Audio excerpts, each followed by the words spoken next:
Hi, I'm Jamie. This is Dead Dodge Garage, and this is the blue 1974 Club Cab Dodge that's been sitting in the background of like every shot here for the last year. Now, I've done a couple videos on this truck in the past. It's been a while, obviously. I got this thing from my friend Dave. It was part of the deal for my 66 Charger. After I got my 68, I decided I probably didn't need both. Dave happened to contact me during the week I was closing my shop and could really use some extra cash. And hey, a long bed truck to dump stuff in wasn't too bad either, so this thing came in handy for a bit there. This is actually a pretty unique truck. It's a Club Cab 100, but with a full 8-foot bed behind it. Of course, being a power wagon, it's a factory 4-wheel drive W series pickup. It had a 318 V8, the MP435 4-speed behind it, and the NP205 transfer case behind that. Being a factory 205 truck, it's got manual locking hubs, which means you can disengage these and all of the guts in the front axle and the front driveline don't spin when you're going down the highway. It's been beaten senseless by multiple owners over the decades. It's not in the greatest of shape, but it really isn't rusty at all, so it's pretty cool. Now, this might seem hard to believe, but this is actually a nice driving, nice riding truck. Maybe it's all that weight on the half-ton springs. I don't really know, but it was relatively nice to drive. As with all things in life, I eventually got bored. I mean, how many power wagon projects do I really need? So I sold it to a nice family for a very reasonable price. They had plans to start a food truck business, well, a food trailer business, and tow it behind this thing. In the short term, though, it was put to work in the woods and, well, a couple small things happened. Not 2 weeks after I sold this truck to them, all of the brand new engine oil magically and mysteriously disappeared from the crankcase, and the engine blew up in spectacular fashion. I did a video going through that, and another video later when I figured out where that oil went. At least where I think it went, which was through the head gasket. The block and main caps were slightly damaged when the crank broke, and I have like 5 more 318s, so this one was shoved unceremoniously into the yard. And there it sits, with a 360 that also has a broken crank, for different reasons. I just noticed that thing had a double roller on it. I should probably rescue this block. I don't think there's anything wrong with it. Well, there wasn't. Listen, it's being seasoned. Oh, right. I forgot about that. Now this is important. The engine was full of oil last time I saw it, and I had been driving this thing back and forth like every day, weeks before I sold it. I drove it to Rocket in Olympia with no problems. So naturally, when the family contacted me and asked for help fixing it, I was, well, a little surprised and confused. You see, David lovingly cared for this truck. He put a lot of work into it. It had great brakes, solid front end.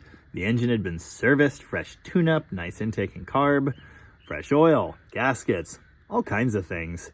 It didn't even smoke. Unfortunately, before I was ever able to help them with it, their living situation changed, and they offered the truck back to me at a discounted rate. So I bought it. Now, I had every intention of putting a 318 back in this truck. In fact, I had already built one off camera. But that never happened. I actually sold that engine too. I sold the engine because one day, while helping me with that power wagon, Dave was looking at this thing sitting here and said, you know what, I think I need to buy that back. So that's what we did. He gave me a bed that doesn't fit and some money. But Dave couldn't just put a 318 back in the truck. No. Dave had to build this 383 with like a fresh cam and all new internals, fancy parts on it for some reason. And now we're going to drop that thing in here. Now, we already did the cam break-in on the Mopar Renault card up at Rocket. I'll drop the footage of that in here. I am all that is man. This is Dave's 383. Things are going interestingly. Well, the good news is it's definitely flushed. Alternator's bad. Well, it charges like exuberantly, but it makes horrible noises, so there's that. Yep. It's a big block Mopar. Just keep your distance for safety.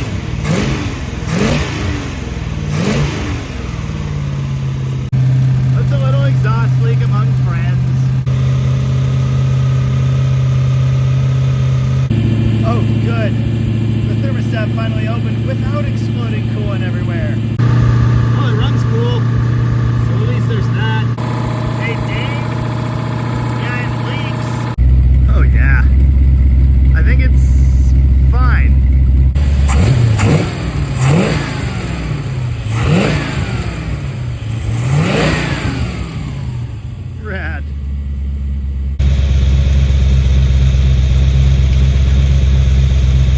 So yeah, that alternator bolted to this thing is total junk, which is fine. It's the wrong one anyway. Wow, Dave actually put thread sealer on his exhaust studs. What a smart guy. I'd never do that. Yeah, I don't want to talk about it. You've actually seen Dave on the channel before. For one thing, he found this truck for me. Or did I find it? I don't know. Anyway, it was done in his neighborhood, so he went over and secured the asset for me, so to speak. And then he helped me load it down there and helped me pick like 30 pounds of Bondo off the roof and helped me unseize the brakes. And then he helped me secure the bed for the truck. Of course, it doesn't fit, but that's another story. And then he made the poor mistake of coming up here to help me with this thing when I was taking the engine apart. You saw him in that video, getting all sorts of horrible things in his eyes. It's like they're magnets for oil. Needless to say, I was happy to sell him his truck back, happy to store it here for him, and I'm happy to help him get it going again. I'll also be very happy to see it leave. It's kind of large and I'm a bit cramped on space. Anywho, while I'm waiting for Dave, I'm gonna keep drinking this crappy coffee, and then I'm gonna move this crappy Lancer. Somehow, kinda can't get to the front of it with the tractor right now, so might have to get creative there. And then we'll move the toolbox out of the way, and then we'll unhook the car trailer, and then we'll back my truck in here, unload the 383, and then we'll use the tractor to get Dave's truck in here, and then, and only then, we can actually start working. Oh, and we'll sweep out the lake. Oh yeah, and then Dave and his brother Andrew are gonna help clear out my supply of 3rd gen B-body interior parts, which is great. I'm really tired of looking at this stuff. Ooh, center lines. Someone should tell my brother that thing about possession being 9/10 of the law or whatever. Yeah, I might need those. Oh, it's even dumber than I thought because the toolbox charger needs to go here and there's a stupid truck in the way. I say stupid, I do really like it. Strangely, Dave's not here yet.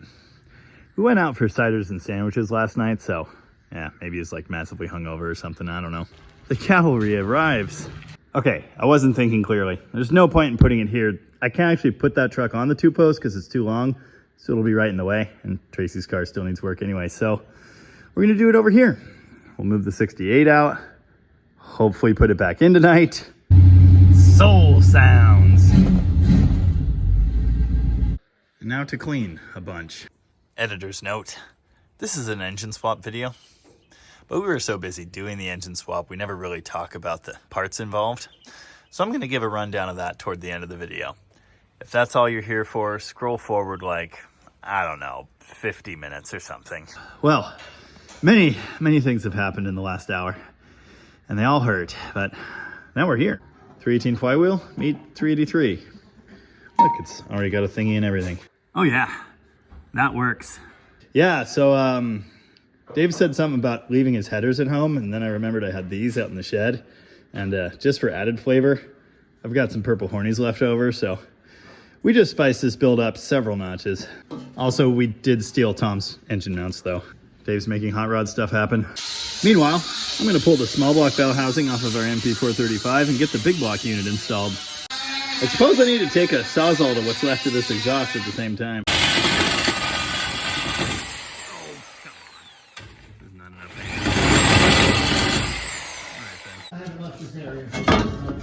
Yay!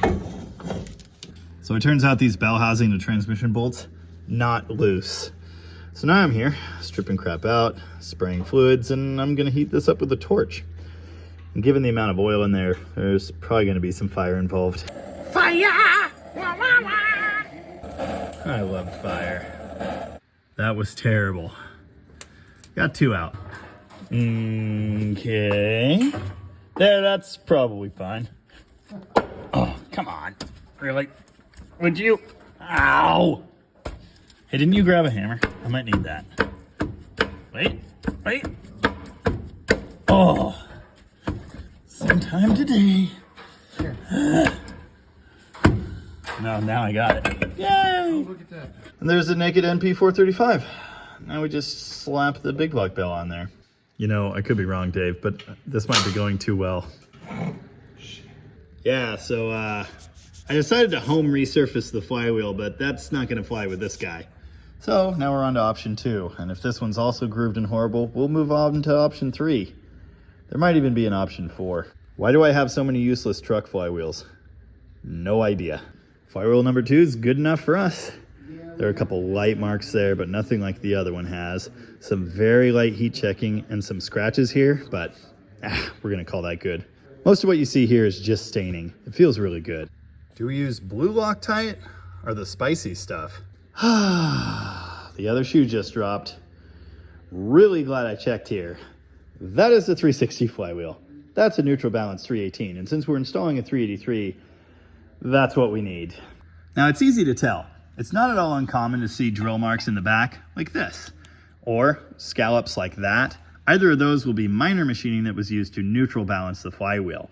But big, deep drilled holes like this off to one side, that is for an externally balanced engine. Option C then.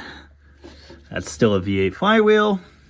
There's some neutral balancing marks, but no offset weights. And I think this one will clean up too. God, these things are heavy. Good thing I didn't notice until I was like completely done with that thing, huh? That's kind of a hammer. Good. Stop smirking. Really?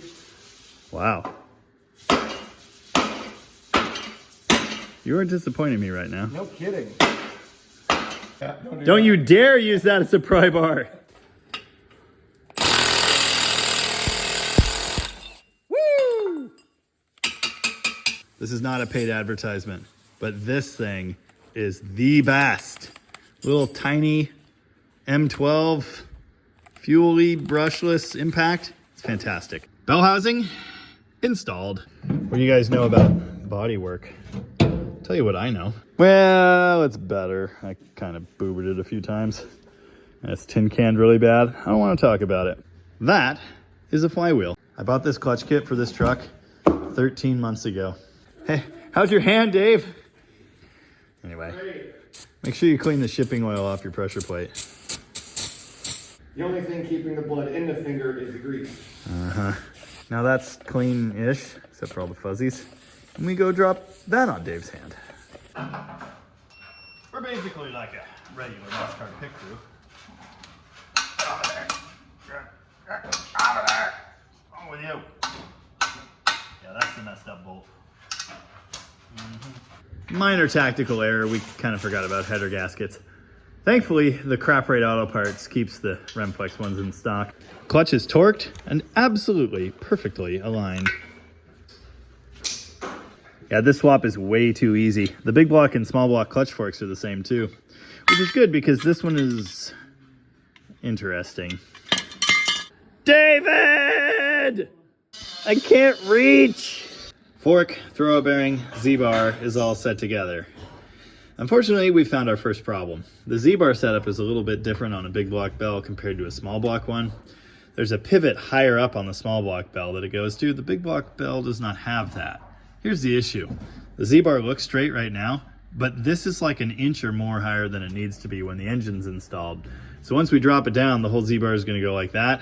And can you see the angle that push rod's at? It's totally screwy. So we're probably going to have to make a bracket. Hey, when you're working on your Dodge truck and you're losing important tools, look down in the magic fender hole. Well, it's hours later and very little has happened. We did remove the old power steering pump though. Oh, and we have header gaskets now. We're really hoping that this thing fits in with the headers on it. Seems unlikely to me, but I guess we'll find out in a minute. I think it's ready to go in. We're probably forgetting something very important though. It's way too nice to work now. Going up. This thing's heavy.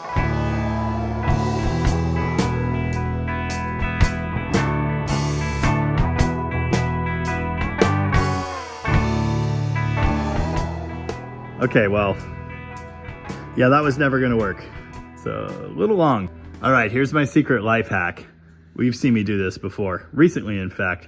But anyway, you put a ratchet strap on the front there, lift it up to get the engine at an angle. So now here's where we're at. The balancer pulley is right there.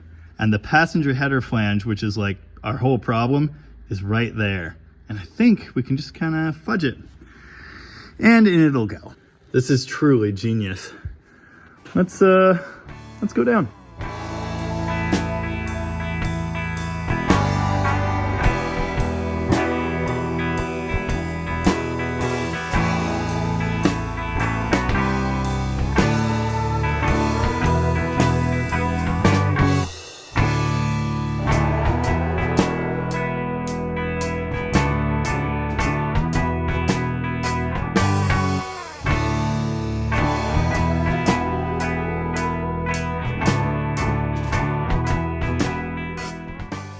seriously do not believe this, but that actually worked. Easiest header install ever. Should we torque them now, or should we make sure they actually fit first? Yeah, okay.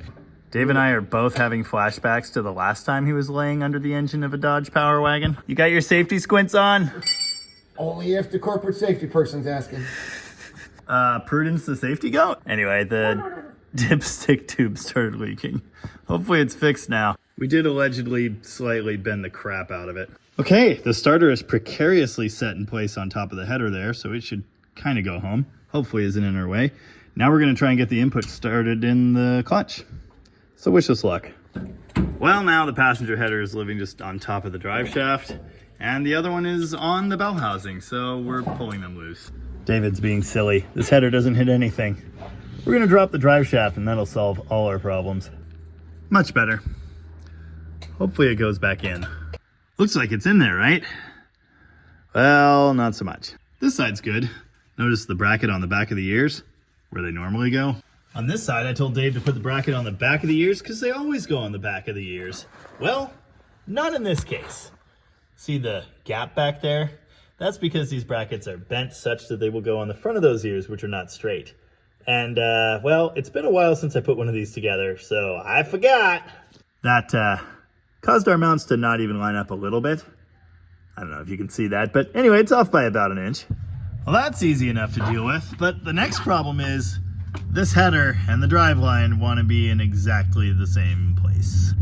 In my last Sunday live stream, we were actually talking about header fitment on, well, a swept line truck, but similar idea. And I was saying I could think of no reason other than axle and drive shaft clearance that the same headers wouldn't fit between 2- and 4-wheel drive. Well, axle and drive shaft clearance turns out to be a big but. Now, I personally have experience with a big block powered truck with headers very much like this. And on that one, we had no drive shaft interference issue. That one also had a 4 or 6 inch lift. I don't know, it was tall. I think we've made the executive decision now. Since we have to choose headers or 4-wheel drive, we can't have both. We've chosen headers. They're already in there. We already got the fancy Remflex gaskets. So I'm just gonna pull the rest of the front drive line and we're gonna install those purple hornies and get this thing up and running really soon, I hope. It's already 6 p.m. Yeah. Anyway, I told David that he needs to lift the truck 6 inches so the front drive line will clear, and he seems on board with that. I am the engine. Ryan said he's 12 point. Are you still taking it off? Yes. Good Lord. Everything is awesome! Saginaw power steering pump science. This is the fitting that the line attaches to. Holds in the bypass valve, I believe. Anyway, there are 2 styles, at least. This one is set up for an O-ring line, and that's what came off of this pump. This one, from the truck's original pump, has an insert for an inverted flare line. So, we need that. I'm doing dumb little things while Dave continues to struggle with that stupid passenger side mount. Do you think he's mad at me? Say when. Like it never happened. Oh, I lived here for a long time, truck, remember me? Are we happy? Yes. Oh, good. Okay, well, it's on the frame, mostly. This driver's side mount essentially lines up perfectly. We could tweak that rubber a little bit. That's fine. But this passenger side mount, even flipped to the front of those ears, is still off by that much. So that's not great. Unfortunately, it might just have to live that way. And even more unfortunately, it's getting late and we're pretty much out of time for this. But it's in there and attached to the transmission and sitting down and, you know, it's got power steering lines. That's good. So I guess cut to some unknown point in the future when we're putting it together the rest of the way. It's only mostly in the way of everything. It's days later and David's back. New phone, exactly the same me. This is too much zoom. Like, way too much zoom. We're still working on engine mount nightmare here. I might have gotten it. I don't know, drop the picker. Let's see what happens. Okay. Well, not only did that not work, I almost took an engine to the head. Okay, now we're undoing all our hard work, loosening the bracket bolts. Hopefully now we'll be able to relocate the engine. It's way over here toward the driver's side. Everything's all goofy. Yes. I think it's mounted. Okay, it's somehow sitting on both mounts now and they're in the right spots. And it's still not level, but it's only, you know, that much now instead of that much. So we can work with that. You know what? I'm gonna call that good enough. We don't seem to be able to get it any closer, so it's gonna have to be. Now the next fun thing is the Z-bar. Look at that crazy angle it's sitting at. Woohoo! We're gonna try and install some kind of crazy relocating bracket for that inner pivot and hope it stays put. Time to make the clutch work, hopefully. This is an A-body clutch pivot bracket. It happens to have a large hole here that matches the size of the hole in that bell housing. It has this extra chunk here for a second bolt, which we won't have, so we're just gonna go ahead and cut that off. It's just amazing the technology they got nowadays. The detail. Mm-hmm. Yeah, that might work. Maybe. Dark side. Yeah. That is a working clutch linkage if I've ever seen one. Now, I ended up putting the pivot straight up. So the Z-bar is kicked back this way a little bit, but we've tested it. It works. I'm going to call it fine. I did have to shorten the push rod a little bit because it moved rearward, but again, seems to be working. The push rod is actually clipped in place now. The spring's back where it goes. Everything's all happy. It is just the one big bolt in that bracket extension thing, so I tightened the crap out of it. Also, there's a cast flat edge, and this bracket, while not a perfect fit, is spun into that and tightened, so I think it's fine. Now I'm bolting the starter in. That seemed like a nice idea. Signs of life. Ah.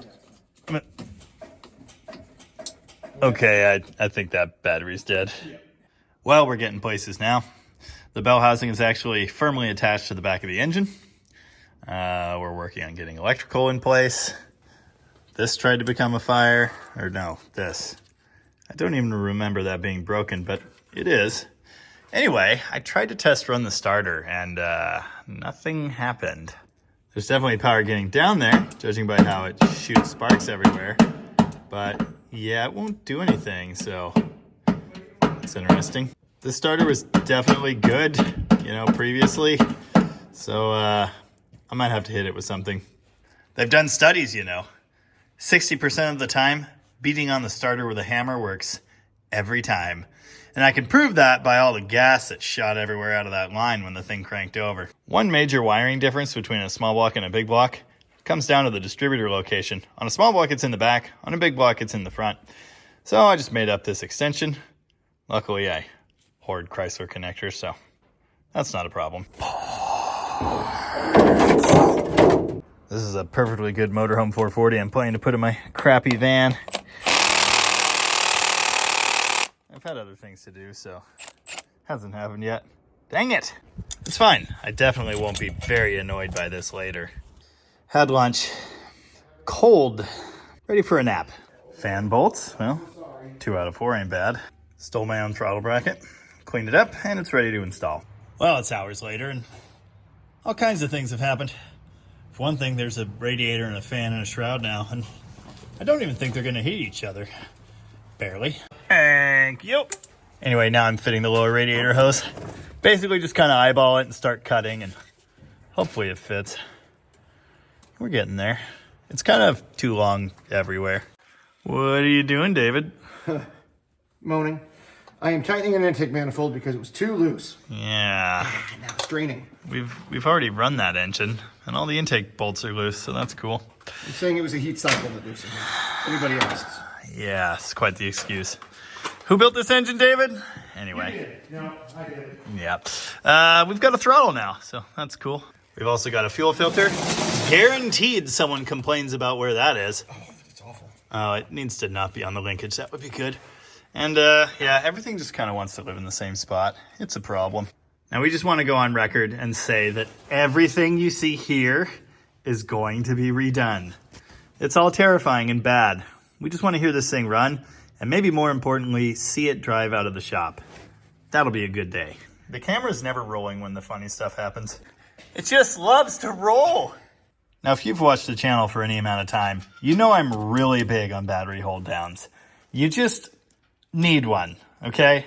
Especially in trucks where there's nothing around it at all to keep the battery in place.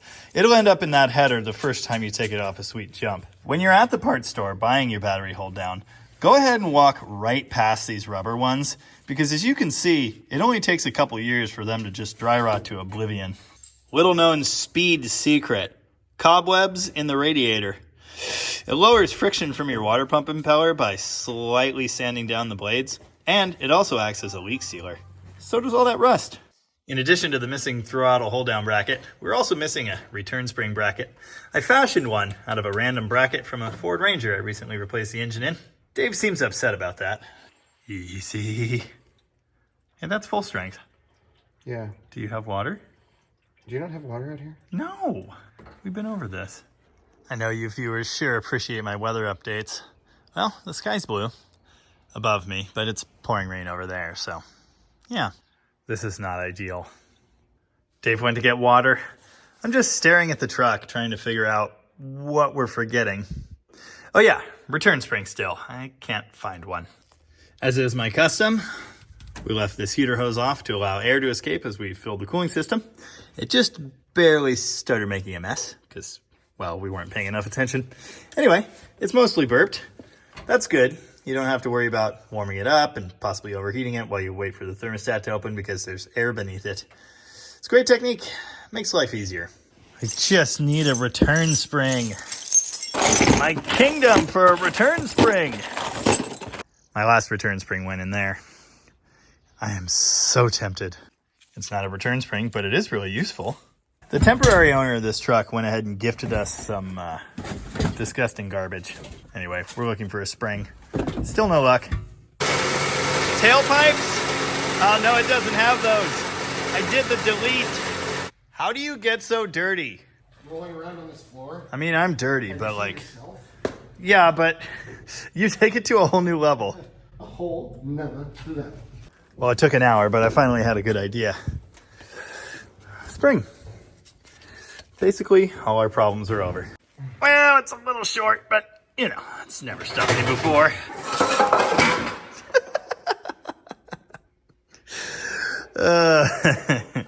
All right, I forgot about the whole electric choke thing. I made a little jumper wire. It runs off of this positive field connection, which is power shared with the regulator over there. Did I mention everything here is super hacky and all the wiring is going to have to be redone later? It works, it's just ugly. Judging by the horrible gas smell, I probably got enough fuel in there for it to fire, so yeah, I think we're ready to find out. You want to leave your car in case it shoots anything out or? I think it's fine. Make sure it's in neutral again, though. Are you ready for greatness and or disappointment? There's a little fireball in there for celebration and or, you know, consolation in a minute here. You know, that fireball's not quite the right color. I'm a little concerned. Neither is the sour cream. No. Yay! I don't think you saw this, but there was a huge cloud of like rust dust from somewhere. Probably the headers. Oh yeah, the headers that are covered in, yeah. Anyway, why don't you go ahead and try and start it again.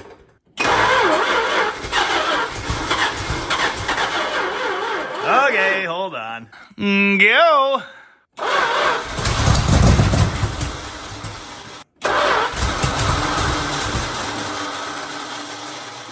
Why has it got to be like that?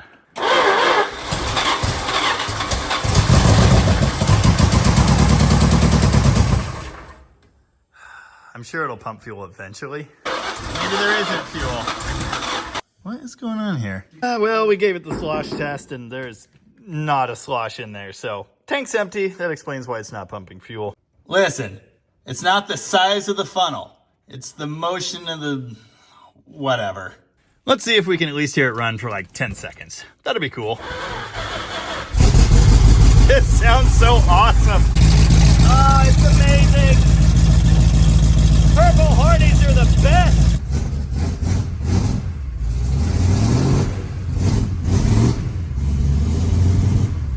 Needs some tuning.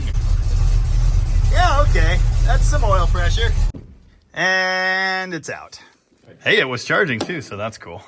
Well, we've got a runner, but it's like 8:15 and I'm late for dinner, so I guess we'll pick this up at some point in the future when we have some gas to put in the tank. Are you happy? exhausted. Yeah, but it runs. Oh, I'm very happy. And it sounds awesome. It does sound very good. Because purple hornies. You're not getting the purple hornies back. Damn it. Oops. All 383s.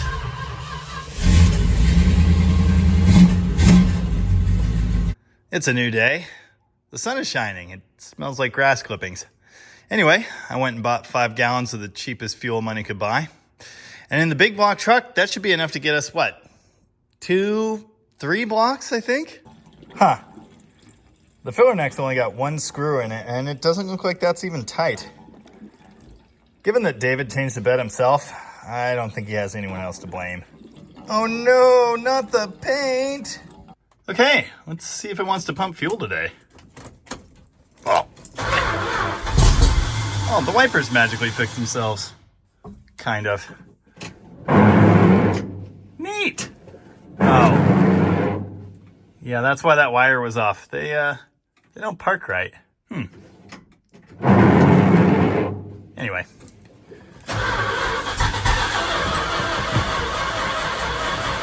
Really? I put enough gas in there. I put out that video on the green 77 Dodge truck today. Someone in the comments said they'd never seen the brake light on. I have. Several times, actually.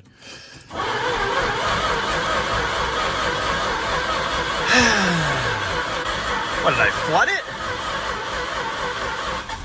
Yes, I did.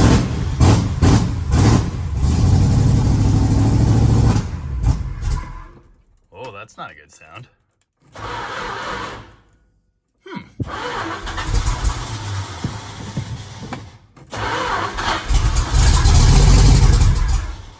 What is that? Ah, good news. Put $20 of fuel in the tank and it won't pump fuel, like at all. That's weird. That pump is definitely good. Tested. Shot gas on my face. And, yeah. I don't know, maybe the pickup sock is just clogged solid. I think I figured out the noise. Pretty sure the starter is not disengaging from the flywheel, which is odd. It didn't do that yesterday at all. I did have to smack it with a hammer to get it working again, so, you know, obviously we have some issues there.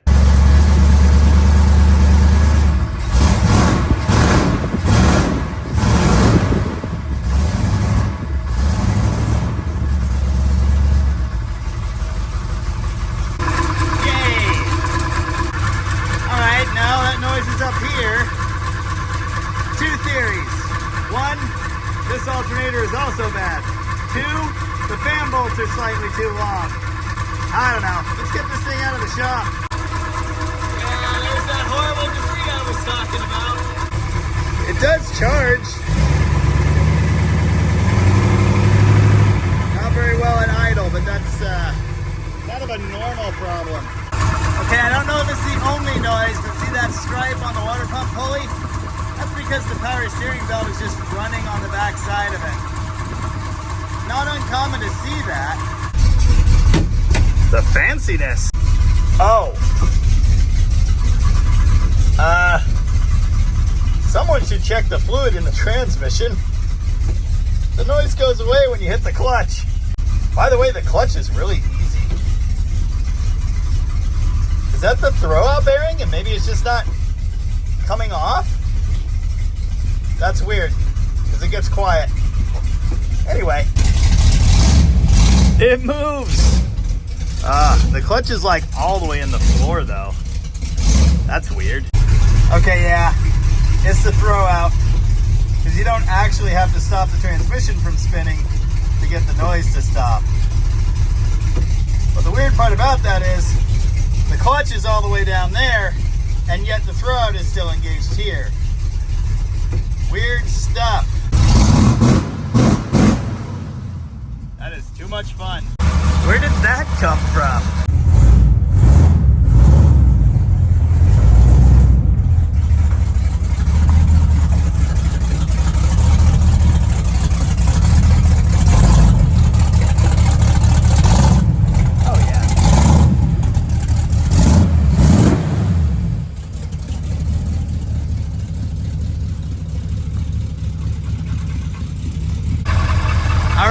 Concern in this region.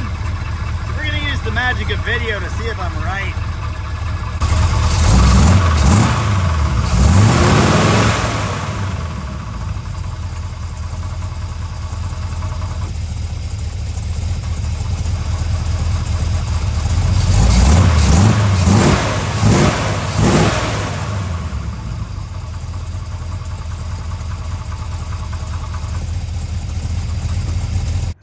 might have seen the crank pulley walking around, but I think it's okay. I think it was just the power steering pump pulley, and it was a delusion.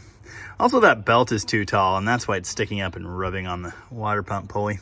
Well, whatever that noise is, it seems to have gotten quieter, so let's just say it's fine and hit the road. This thing doesn't shut very well. Oh, fly! Well, that could be related. Not as good as the green truck. Still sucks. Oh, that makes sense. It got latched. Well, what's it like to drive? You know, I don't actually want to go digging for the seatbelt. Did I mention it's gross under there? There's no mirror on that side. I'm just gonna have to hope I'm not gonna crash into the Barracuda. Whee! Not a small truck. Now, if you don't know about these, I'll fill you in. This is the MP 435 4-speed. First gear is, whoops, non-synchronized and essentially useless. It's also really weird because that's first gear, but it kind of keeps going. Yeah, we're not getting full disengagement with the clutch, so that could be a problem. Anyway.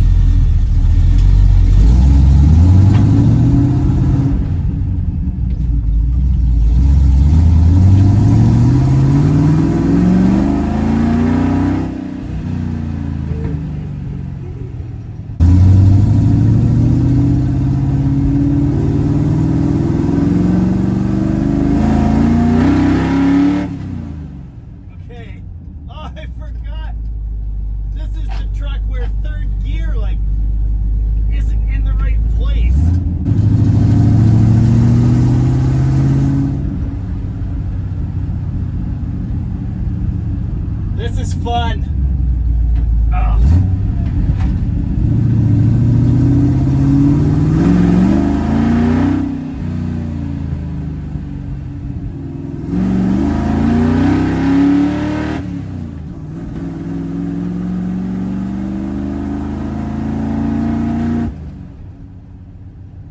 Hey, we might need to check the timing. It sounds insane. Wow. Purple Hornies are incredible. Old school glass pack type mufflers that just bolt right onto your header flanges. Quickest and easiest exhaust system in the world. Yeah, I don't know what kind of gears are in this thing, but it's a big drop to second. And no, it's not in low range, I checked.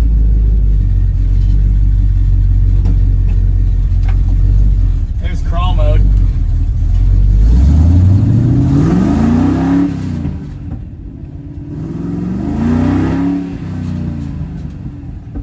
It's just crazy. I'm pretty sure in low like that, this thing can definitely drag a house. Bask in the glory of this monster we've created. Sure, it's a club cab long bed 4-wheel drive truck, but it's a light duty 100. It's not like it's that heavy. It's kind of heavy, but my point is, it's a lot of engine for this. Obviously that noise it makes is the most important for having fun.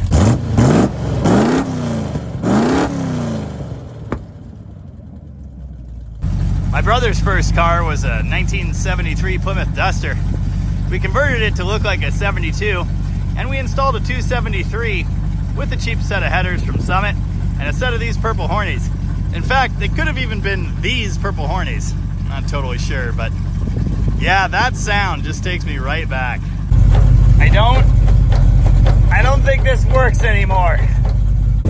I guess that means it's fine. Power wagon. I just love that. This new phone camera is way too fancy. It makes things look better than they look in real life instead of worse. I've been asked many times what my favorite Chrysler engine is. Now, I love the 340, but these 383s, they are fantastic. They're rev happy, they're way easier to work on than 440s because they actually fit in cars. They're just willing participants in mischief. I love that.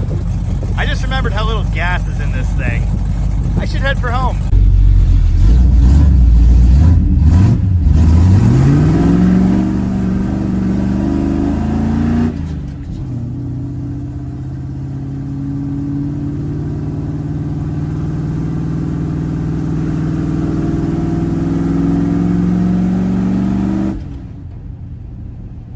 Yeah, it's interesting.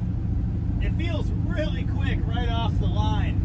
After that, kind of just makes noise, doesn't really go anywhere. I'm thinking torque strap, good idea. Pretty sure I'm hearing the fan contact the shroud intermittently.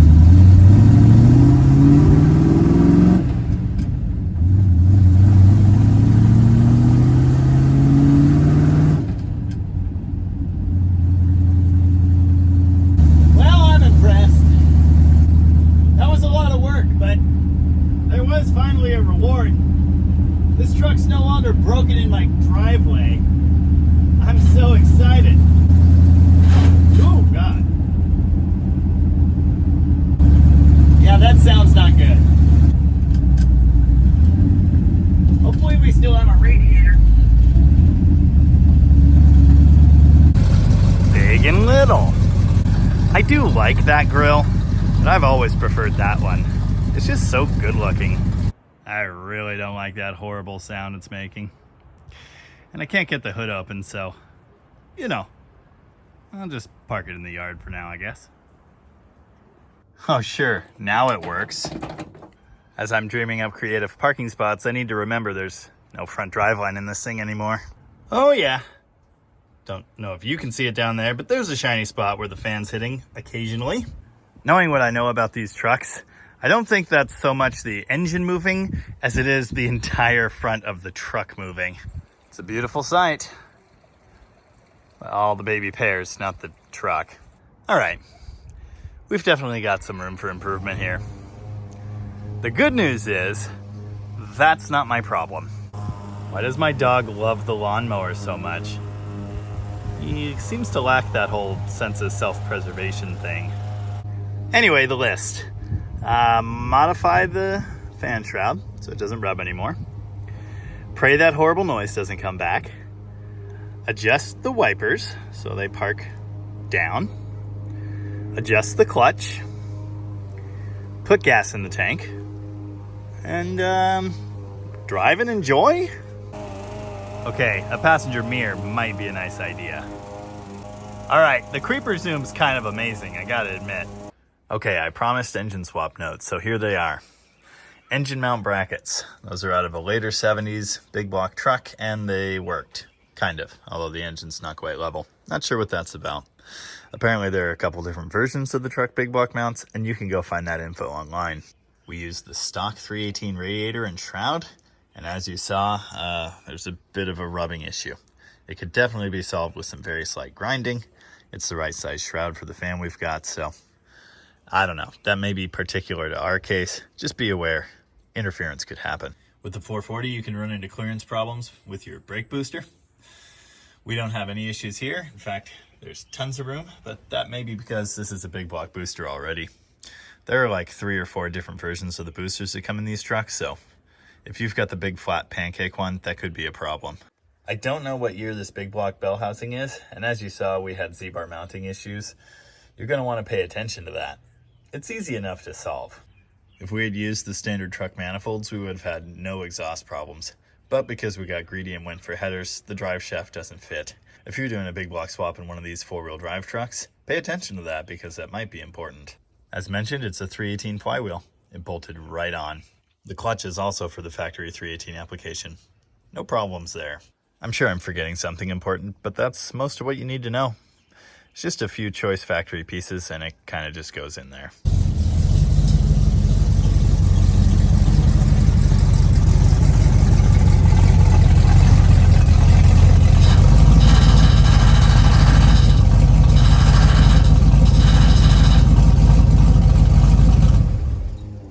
Now it only makes the noise when you hit the clutch. Anyway, there you go, David. Come get your truck. It's huge. Tired of looking at it. And it smells funny. Hey, thank you very much for watching. I appreciate that. This was pretty fun. On to more Dodge trucks. Yeah. You just stay there. And remember, this is not a competition, merely an exhibition. So please, no wagering.